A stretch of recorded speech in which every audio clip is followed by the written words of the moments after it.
नमस्कार दोस्तों, मेरा नाम डॉक्टर सोनू कुमार है। आज हम लोग बात करेंगे class 11th NCERT chapter number 16 physiology of animal. Animal physiology में एक चैप्टर है जिसका नाम है digestion and absorption in human being. दोस्तों, हम छोटे एक सिंगल सेल से लेके मल्टी सेलुलर ऑर्गेनिज्म के अंदर डाइजेशन कैसे होता है इसके बारे में हम लोग जानेंगे। ठीक है, डाइजेशन क्यों जरूरी है लिविंग ऑर्गेनिज्म के लिए। सिंगल सेल से लेके मल्टी सेलुलर तक जितने भी लिविंग ऑर्गेनिज्म हैं उन सब में डाइजेशन क्यों जरूरी है, कैसे होता है, शरीर का कौन कौन सा पार्ट इन्वॉल्व होता है। ठीक है, उन सब के बारे में एक एक करके हम लोग डिस्कस करेंगे।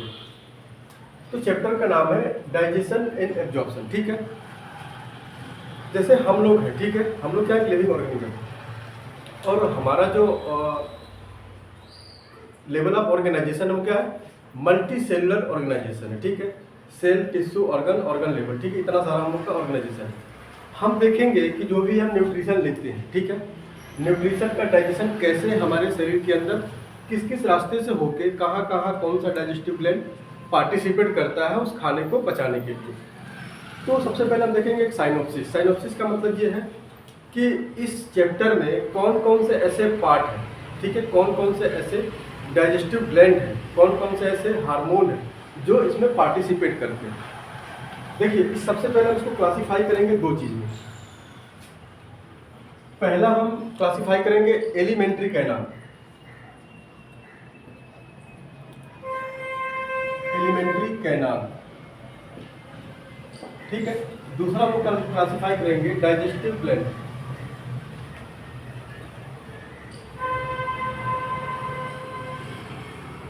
ठीक है दोस्तों, पहला अपना है एलिमेंट्री कैनाल, दूसरा क्या है, डाइजेस्टिव ग्लैंड। एलिमेंट्री कैनाल और डाइजेस्टिव ग्लैंड दोनों मिलके क्या करते हैं, डाइजेशन एंड एब्जॉर्प्शन।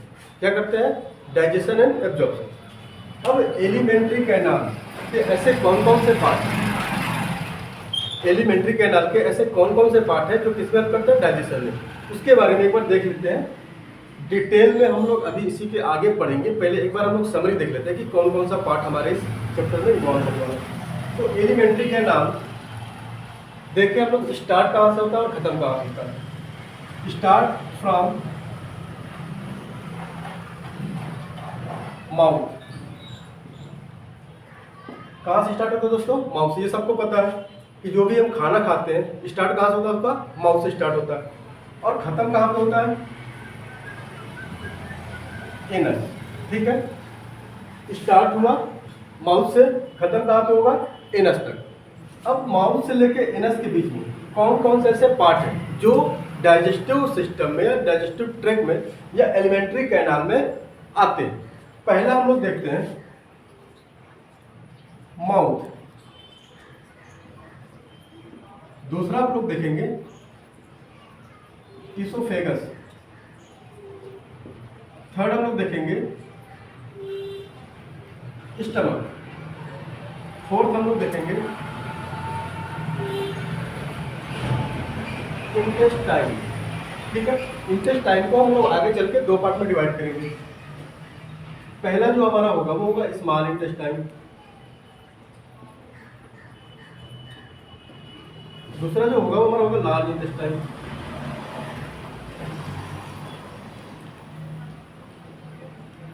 ठीक है दोस्तों, हमने स्टार्ट करा कहाँ से, माउथ से।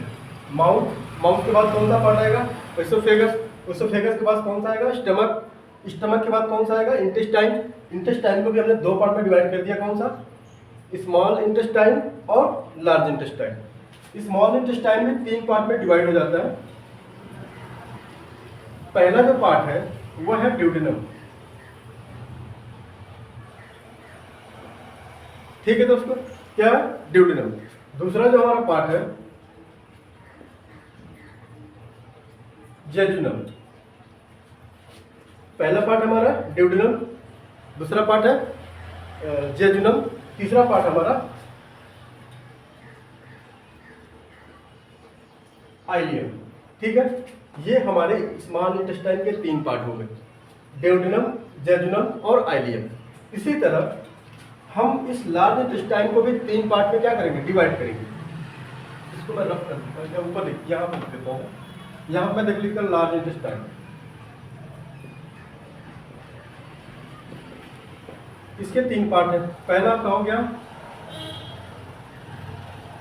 सीकम, दूसरा हो गया कोलन, थर्ड आपका हो गया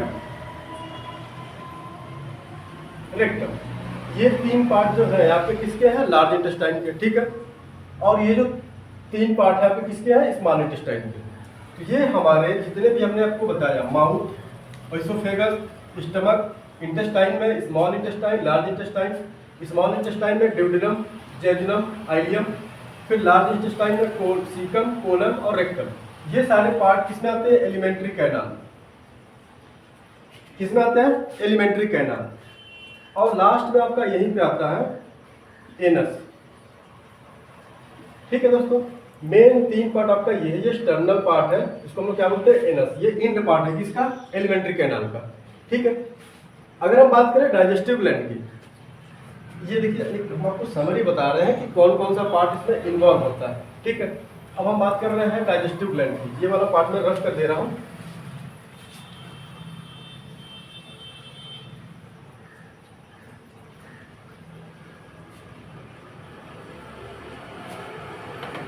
एलिमेंट्री कैनाल आपको समझ में आ गया होगा कि कौन कौन सा पार्ट इसमें इन्वॉल्व होता है, ठीक है। अब हम बात करें डाइजेस्टिव ग्लैंड की, तो डाइजेस्टिव ग्लैंड में कौन कौन से डाइजेस्टिव ग्लैंड है जो हमारे डाइजेशन में क्या करते हैं? हेल्प करते हैं। तो पहला अपना है डाइजेस्टिव ग्लैंड में, अगर हम माउथ से स्टार्ट करें, कहाँ से स्टार्ट करें? माउथ से। तो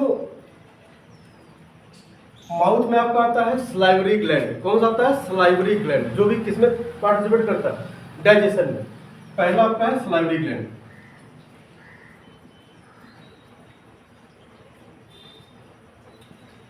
ठीक है।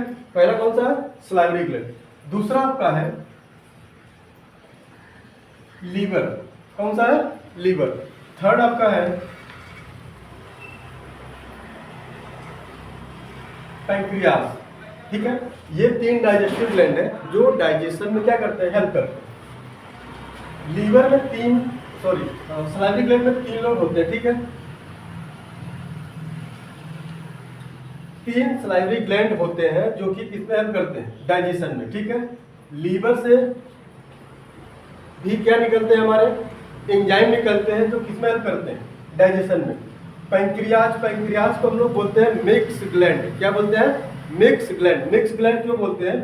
क्योंकि ये डुअल नेचर ऑफ बिहेवियर है। डुअल नेचर ऑफ बिहेवियर का मतलब ये हो गया कि ये तो एक तरह से exocrine as well as endocrine, ये दोनों ग्लैंड की तरह क्या करता है? बिहेव करता है। और इसी से हमारा क्या निकलता है? एंजाइम, डाइजेस्टिव एंजाइम निकलता है जो कि हेल्प करता है किसमें? डाइजेशन में। किसमें हेल्प करता है? डाइजेशन में। तो आपने देखा कि एलिमेंट्री कैनाल के ऐसे कौन कौन से पार्ट हैं जो डाइजेशन में हेल्प करते हैं, और डाइजेस्टिव ग्लैंड ऐसे कौन कौन से हैं जो किसमें हेल्प करते हैं? डाइजेशन में हेल्प करते हैं, ठीक है। तो आपने यहाँ पे देखा सलाइवरी ग्लैंड, लीवर, पैंक्रियास, ठीक है। हम बात करेंगे कौन कौन से होते हैं, यहाँ पे भी बात करेंगे एक्सोक्राइन का मतलब क्या होता है, एंडोक्राइन का मतलब क्या होता है। फिर हम देखेंगे कि किस तरह से डाइजेशन में हेल्प करते हैं, ठीक है। स्टार्ट करते हैं। एक छोटा सा टॉपिक है न्यूट्रिशन। उम्मीद करते हैं कि आपको थोड़ी बहुत समझ में आई होगी। जब हम लोग डिटेल में पढ़ेंगे ये चीज़ आपको और अच्छे से क्लियर होगा। अगर हम बात करें न्यूट्रिशन की,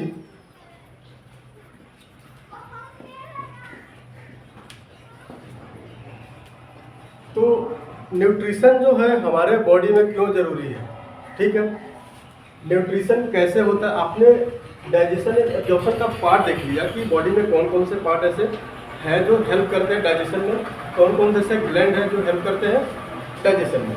अगर हम बात करें न्यूट्रिशन, तो न्यूट्रिशन हमारे शरीर में 2 टाइप से होता है, ठीक है। 2 लोग मिलकर करते हैं न्यूट्रिशन। एक होता है मैक्रोन्यूट्रिएंट और दूसरा होता है माइक्रोन्यूट्रिएंट। पहला जो आपका होगा मैक्रोन्यूट्रिएंट, सेकंड जो आपका होगा वो होगा माइक्रोन्यूट्रिएंट, ठीक है। मैक्रो और माइक्रो। अब ये मैक्रो और माइक्रो क्या है? जैसे हमारी बॉडी है, ठीक है, हमारे शरीर को कोई भी न्यूट्रिशन अगर लार्ज अमाउंट में चाहिए, लार्ज अमाउंट मतलब कि मेन वही है जो हमारे बॉडी के मेटाबॉलिक प्रोसेस को, बॉडी के एक्टिविटी को क्या करता है, इनहेंस करता है या एनर्जी प्रोवाइड करता है। वो सारा न्यूट्रिएंट किसमें आता है, मैक्रो न्यूट्रिएंट में। अगर हम बात करें मैक्रो न्यूट्रिएंट होते कौन कौन से हैं, तो इसमें आपका एक आता है फैट, क्या आता है, फैट। सेकेंड आपका आता है कार्बोहाइड्रेट। थर्ड आपका आता है प्रोटीन। ये तीनों क्या है, माइक्रो न्यूट्रिएंट। और ये बने किससे होंगे, माइक्रो न्यूट्रिएंट से, जाहिर सी बात है। अगर हम बात करें CO2 प्लस H2O, ये क्या है, कार्बन डाइऑक्साइड, और ये क्या, वाटर। ये भी क्या है, इस तरह का माइक्रो न्यूट्रिएंट। क्या है, माइक्रो। ये भी क्या है, माइक्रो। मतलब इससे छोटा कुछ हम बना ही नहीं सकते, वाटर से छोटा कुछ बना ही नहीं सकते। अब इसका ब्रेकडाउन होगा तो ये क्या होगा, H प्लस और OH माइनस में ब्रेकडाउन ब्रेक हो जाएगा, ठीक। CO2 को भी अगर डिवाइड करें तो ये C माइनस और O माइनस में क्या हो जाएगा, अलग हो जाएगा। तो अब CO2 से ज़्यादा छोटा हम कुछ बना नहीं सकते, वाटर से ज़्यादा छोटा कुछ बना नहीं सकते। तो ये अलग अलग माइक्रो न्यूट्रिएंट आपस में मिलकर क्या बनाएंगे,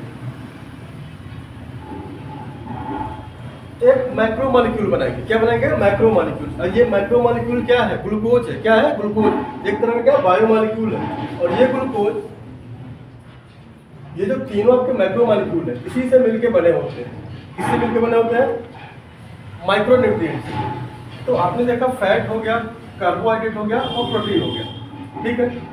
ये हमारे शरीर के मेजर न्यूट्रिएंट हैं जो क्या करते हैं, एनर्जी को प्रोवाइड करते हैं। क्या करते हैं, एनर्जी प्रोवाइड करते हैं। अगर हम बात करें माइक्रो न्यूट्रिएंट,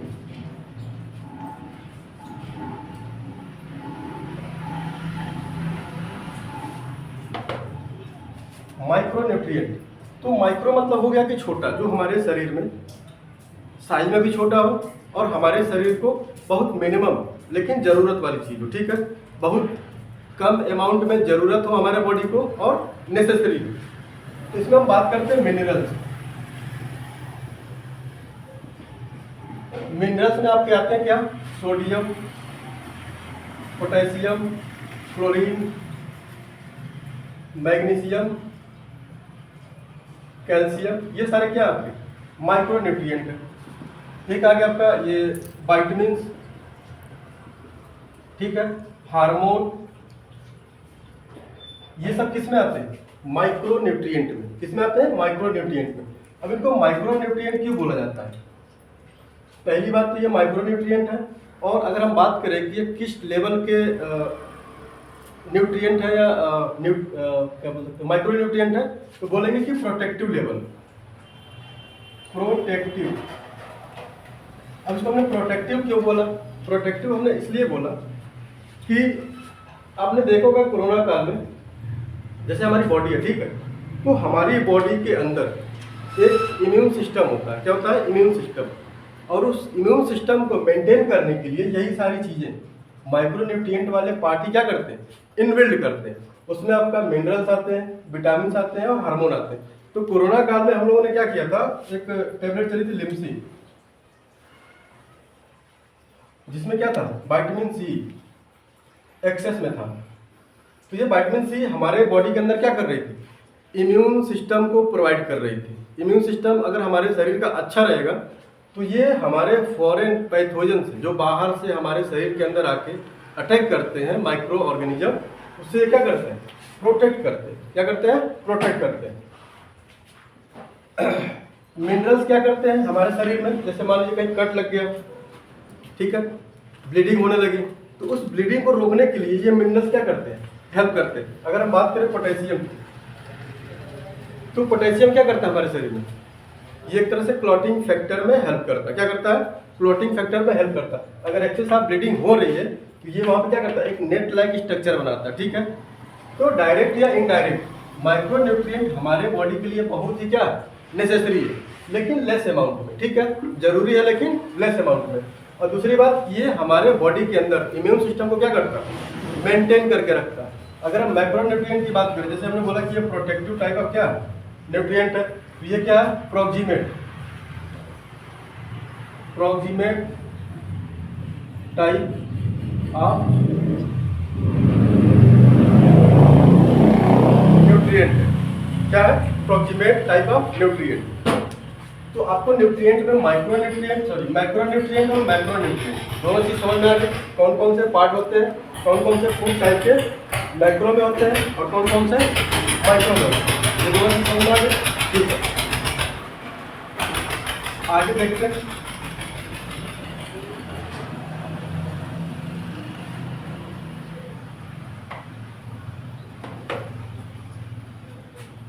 एक हम आपको कहानी बता रहे हैं।